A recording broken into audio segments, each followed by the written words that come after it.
एक गांव में दो भाई अपने अपने परिवार के साथ रहते थे। एक भाई अमीर था तो दूसरा गरीब। दिवाली आई, सारे गांव में खुशियां मनाई जा रही थी।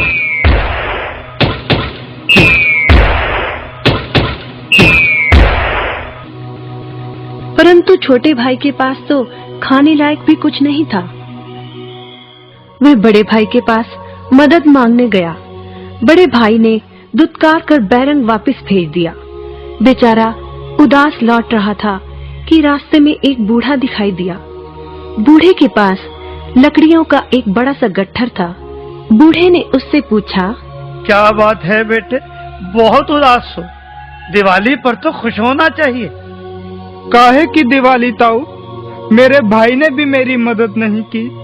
मेरा परिवार भूखों मर रहा है और मैं कुछ नहीं कर पा रहा। यदि तुम मेरी मदद करो, इन लकड़ियों के गट्ठर को मेरे घर पहुंचा दो, तो मैं तुम्हें जो दूंगा उससे तुम अमीर हो जाओगे। छोटा बूढ़े के पीछे चलता हुआ लकड़ियों के गट्ठर को उसके घर छोड़ आया। बूढ़े ने छोटे को एक मालपुआ दिया और बोला, जंगल में जाना, एक जगह अजीब तरह के 3 पेड़ तुम्हें दिखेंगे, जिसके पास एक चट्टान होगी। ध्यान से देखोगे तो चट्टान के कोने में तुम्हें गुफा का एक मुंह दिखेगा। गुफा में चले जाना, वहां 3 बौने रहते हैं। मालपुआ उन्हें बहुत पसंद है, वैसे किसी भी कीमत पर छोड़ेंगे नहीं। तुम उनसे धन नहीं मांगना, बल्कि कहना मुझे पत्थर की चक्की दे दो। छोटा भाई गुफा में जा पहुंचा। उसके हाथ में मालपुआ देखकर एक बौना बोला, ये मुझे दे दो, मैं तुम्हें इसके बदले में जो कहोगे दे दूंगा। छोटा बोला, मुझे बस अपनी पत्थर की चक्की दे दो। चक्की लेकर छोटा जैसे ही चलने लगा, बौना बोला, इसे मामूली चक्की ना समझना। इसे घुमाने पर तुम जो मांगोगे इसमें से निकलता रहेगा। इच्छा पूरी होने पर इस पर लाल रंग का कपड़ा डाल देना, सामान बनना बंद हो जाएगा। चक्की लेकर छोटा भाई घर पहुंचा। पत्नी और बच्चे भूखे थे। उसने कहा, यहाँ पर एक कपड़ा बिछाओ।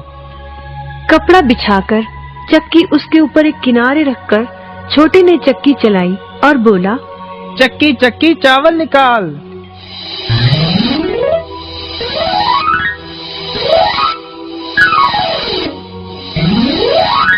बस चावलों का ढेर लगना शुरू हो गया। लाल कपड़े से चक्की को ढककर छोटे ने फिर कपड़ा हटाया और दोबारा चक्की चलाकर बोला, चक्की चक्की दाल निकाल।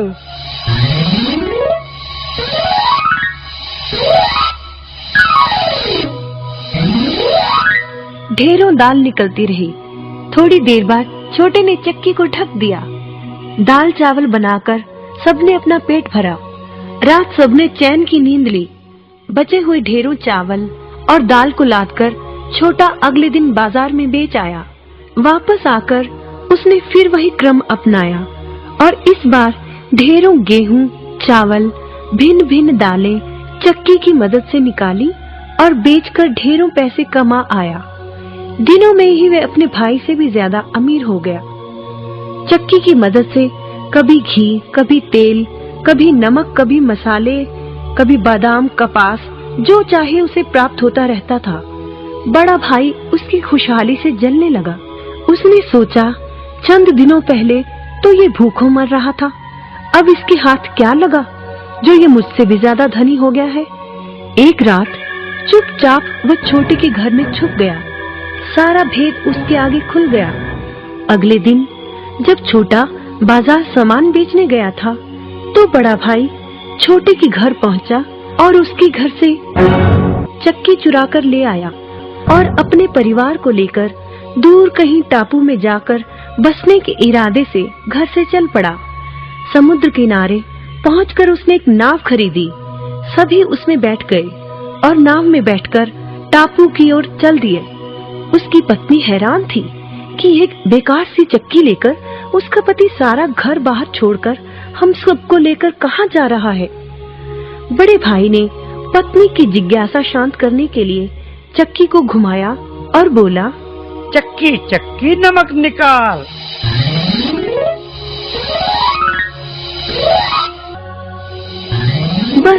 फिर क्या था, नमक का ढेर नाव में लगना शुरू हो गया और नाव डूबने लगी। बड़े भाई को चक्की बंद करने का उपाय तो पता नहीं था। उन सब की जल समाधि बन गई। सभी चक्की समेत समुद्र में डूब गए। कहते हैं कि चक्की अब भी घूम रही है, तभी तो समुद्र का पानी खारा है। शिक्षा, लालच बुरी बला है।